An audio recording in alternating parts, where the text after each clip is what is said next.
the debate here. I never said politics ever since I was in high school. Like, my government teacher kind of got me, you know, he made me feel like I have a voice in our country. With all due respect, how does it feel having a brother who should be held responsible for over 6,000 soldiers in the unjustified war with Iraq and over 100,000, you know, innocent civilian deaths also? So what was the question? How does it feel having a brother? How does it feel? Yep.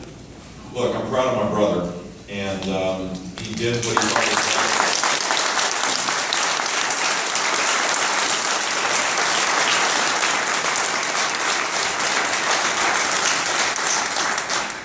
Maybe someone in this room has the power of hindsight. If they do, will you tell me which stock I should buy today? Go into the future and look back and tell me which one I should buy. Or, I mean, think about this. We don't have the power of hindsight. The facts that were there for the president in a bipartisan way approved, by the way, bipartisan in every extent. You have to admit that, right? Mm-hmm. Was grounded on faulty intelligence. And they made mistakes along the way as it related to not focusing on security first. My brother acknowledges that. I acknowledge that. Those were mistakes. But the power of hindsight's not given to us. That's not we're not given that. And my brother did something that I thought was pretty heroic, pretty courageous.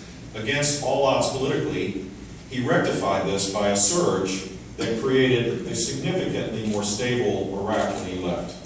And had this president signed the forces agreement that was on his desk to keep up to 10,000 troops there, the stability of Iraq would have helped. It wouldn't have been not perfect.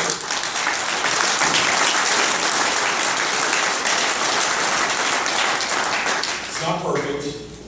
It's not a democracy like, you know, Jeffersonian democracy. No one would suggest that.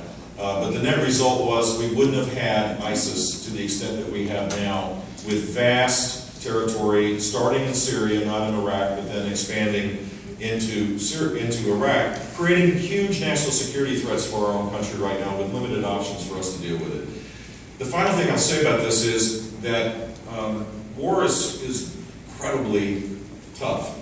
And I know my brother, and you can see it in the bonds when I'm with him, and you see the veterans that come up that served, or family members that suffered because they lost a loved one or someone who's disabled. The bond that he has with these men and women is extraordinary.